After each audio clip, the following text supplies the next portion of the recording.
It was a late afternoon at Green Mart, a small-town supermarket.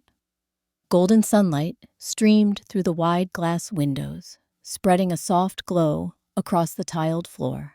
The air was filled with familiar sounds, the rattle of shopping carts, children's chatter, and the steady beep-beep of scanned groceries. A tall man in a gray, tailored suit approached the checkout counter. His polished leather shoes reflected the neon lights above, and a silver watch gleamed on his wrist. His very presence drew curious glances. His name was Richard Hale, a well-known businessman from the big city who had unexpectedly found himself in this little store. He placed his basket on the conveyor belt. The cashier, a woman in her 30s with bright red lipstick and an air of arrogance, picked up the sleek black card he handed her. Beep! The screen flashed in bold red, declined. The cashier raised an eyebrow and smirked. "Sorry, sir. Your card doesn't work." Richard frowned, slightly, speaking calmly. "Perhaps it's a system error. Please try again." The second attempt, beep, again declined. Whispers erupted from the line behind him. A young man muttered to his girlfriend, "Dressed like that, but his card's empty." The girl giggled, probably just borrowing someone else's clothes to look rich. This time, the cashier laughed out loud, making sure the crowd could hear. "A black card with no money. Our fancy gentleman's in trouble, isn't he?" Richard's face flushed red, his eyes clouded with humiliation. He took a deep breath, but his clenched fists betrayed the anger he was holding back. And then a small, gentle voice broke the tension. "Mister, are you okay?" It came from Emily, a 7-year-old girl standing nearby with her mother. Her hair was braided neatly into 2 pigtails, and she wore a faded purple shirt. Her wide eyes gazed at him with pure concern. Richard forced a faint smile, nodding. "I'm fine, thank you." Emily glanced at the groceries on the conveyor belt, then at the crowd still snickering. She bit her lip, then reached into her pocket. From it, she pulled out 3 crumpled bills and a handful of coins.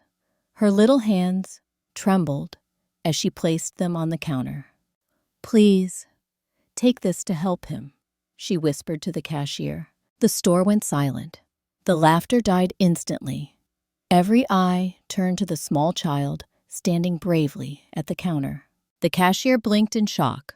"What, this isn't enough to pay?" Emily pressed her lips together, her gaze steady. "I know, but I still want to help. At least it can cover part of it, right?" Richard froze, overwhelmed. His breath caught in his throat. An unfamiliar feeling rose within him, a feeling he hadn't allowed in years. He knelt down to her level, his voice thick. "Sweetheart, why would you help a stranger like me?" Emily's innocent smile shone. "Because everyone needs help sometimes. And if it were my mom, I'd want someone to help her too." Richard's eyes burned. He gently touched her tiny hand, his own trembling. "Thank you. I thought I had everything in life, but today you gave me something I never had." The crowd shifted uncomfortably. Some bowed their heads in shame. A middle-aged man muttered, "That child just taught us all a lesson we've failed to learn our whole lives." No one laughed anymore. No one sneered. Only silence and guilt lingered in the air. Richard stood, bowed slightly to the girl, and left the store with his groceries and a heavy lesson weighing on his heart. Instead of heading to the luxury car waiting outside, he quietly followed Emily and her mother down a narrow street. Their home was small, with peeling paint and a sagging porch.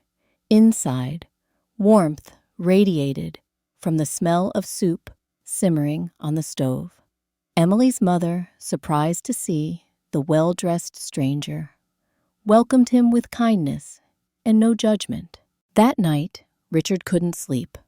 The image of Emily's trembling hands laying down her last coins replayed in his mind.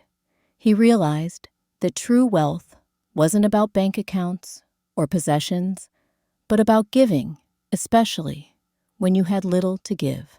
A month later, headlines across the country told a surprising story. Richard Hale, once known as a ruthless businessman, had launched a foundation for struggling families. Grocery bills were being paid anonymously, roofs were being repaired, scholarships were being handed to children who never dreamed of higher education. But more than the money, Richard himself was there, walking through stores, visiting homes, listening to stories he once ignored. And at the heart of it all was a little girl in a faded purple shirt, Emily.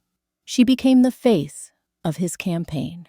He ensured her family never wanted for anything again, but he never paraded her kindness as charity. Instead, he protected it, nurtured it, and honored it as something priceless. Years later, when people remembered Richard Hale, they didn't talk about his skyscrapers or his fortune. They spoke of the day his card was declined, and a child with a few coins taught him the true meaning of wealth.